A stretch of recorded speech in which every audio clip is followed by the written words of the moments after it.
Hey guys, we're back on day 11. So I did have my shake this morning and I had a handful of seedless grapes for my snack. So I'm here in the parking lot at Jewel. My husband went to grab some things and then we're gonna go to Walmart and I'm gonna go purchase a salad for dinner tonight for myself. But there's a lot of things I wanted to talk to you guys about. Just give you guys a little inside scoop of my life and, you know, my struggles with gaining and losing weight and anxiety and stuff. So we'll get more back into that later on, you guys. I'm so happy. Today is a good day and I'm feeling very positive.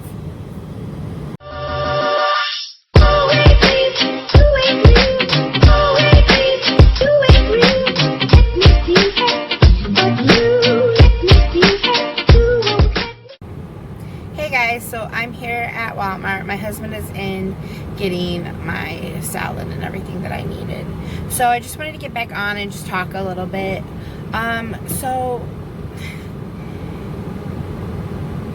I have had a lot go on in my life, and I'm sure everybody else has had a lot or even worse than I have. So I'm not trying to say I've gone through worse and it's okay that I am the way I am, because it's not. So I'm going to go through my entire childhood and all of that with you guys. But I am going to go through probably where my weight loss stuff got worse for me. So I'm going to go into the last 15 years of my life. So the last 15 years ago, I got pregnant with my first son, Alex. And I was about 22 years old. And his father, we lived in Aurora at the time with his mom and dad and everything. Unfortunately, in March 23rd of 2004, his dad was murdered walking home from his sister's at nighttime when I was 3 months pregnant with our son. That was one of the most devastating things I had ever been through at that time in my life. Probably until now too. It was really, really hard for me.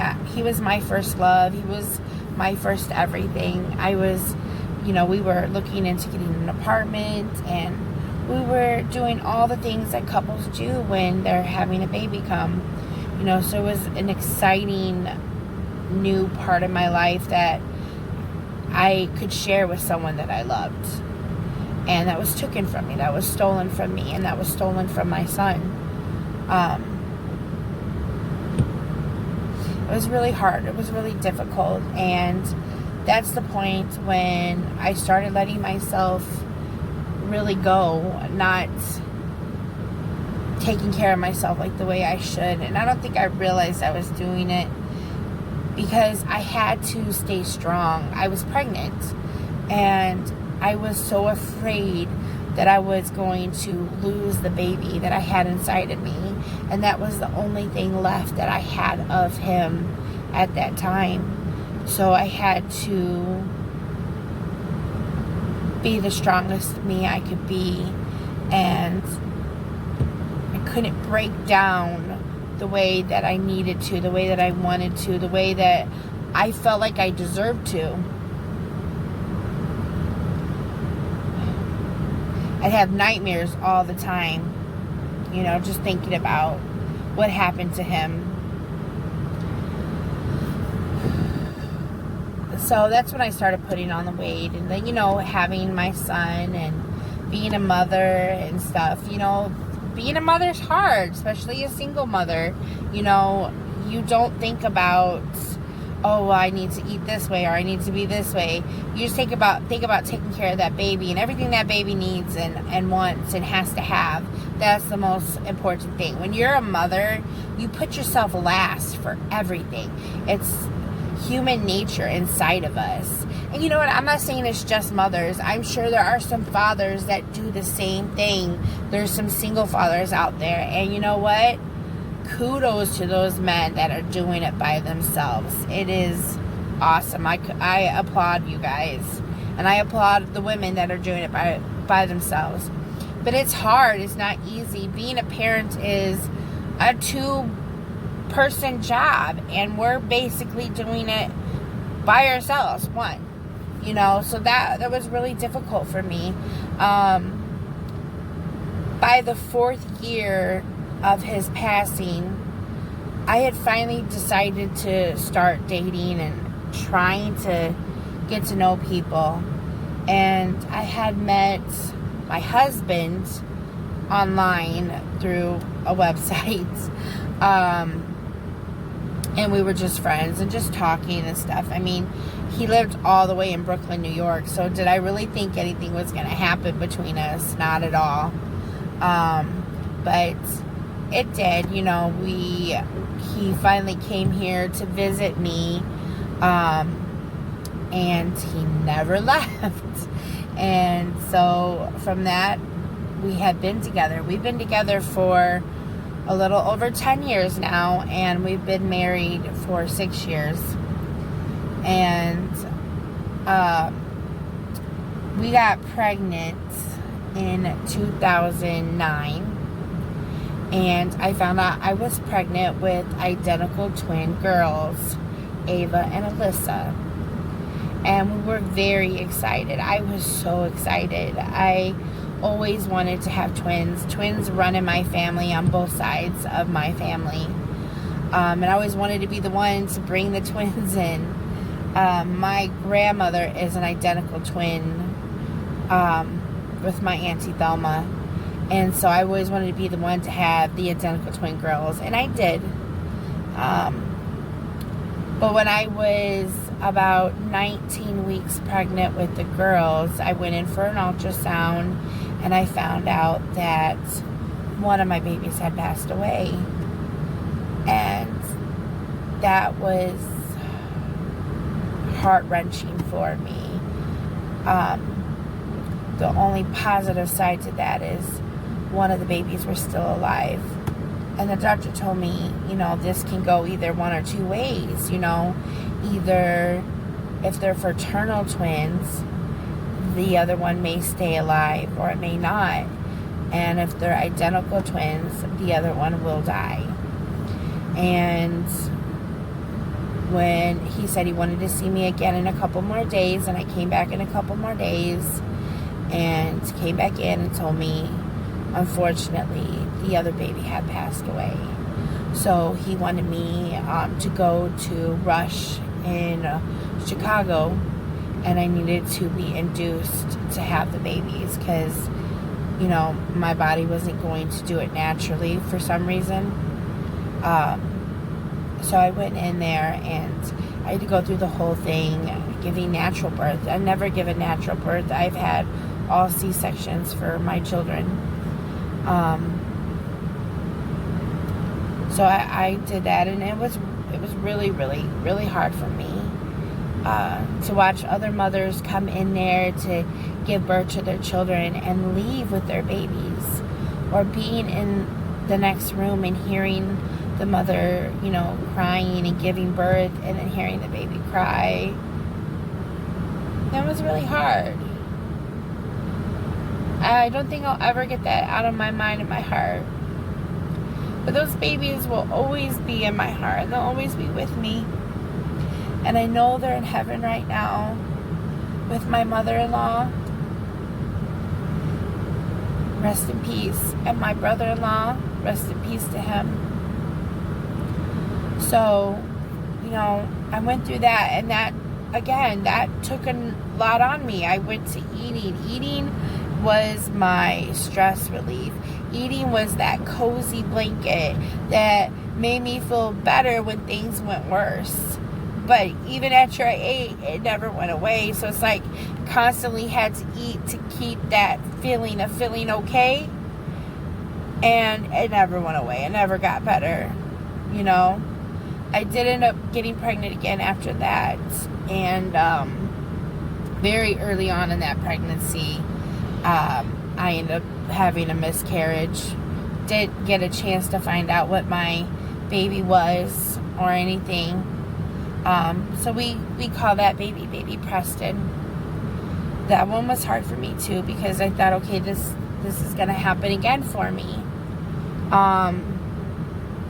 And then, the Lord blessed me with my rainbow baby, Mason Harris, which I love so much because he has the biggest heart in the world. He is the sweetest boy in the world. So I'm so grateful for him. But Mason was my hard pregnancy. I mean, he was a big boy. He sat on my sciatic nerve, so I had to walk with a cane. I had to go to physical therapy. I was throwing up all the time, swollen all the time. It was miserable. So I gave birth to him, and he was a good 10 pounds, 6 ounces, 21 inches long. I'm talking about football player babies. But after having him, I had a C-section, of course, with him. And I ended up getting really, really sick after having him. I had an infection in my body. And at that time, I didn't know, but I had lymphedema in both of my legs. And the doctors didn't know. I didn't know. So I went to the hospital because my leg was burning. And I got really sick within minutes of being there. I was throwing up. I was going all over myself. I was shaking. I literally was dying. And I'm not joking. I was dying. My blood pressure was bad. My heart rate was 50 beats a minute. I mean, they had to put a PICC line in my neck to my heart and had me in the ICU because I had an infection in my body and I was dying. And thank God, obviously, I'm here today.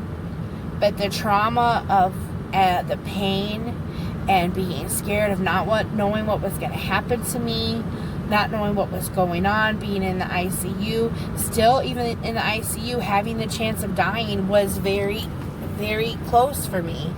And that is what kick-started me having panic attacks and anxiety attacks. I was scared of eating.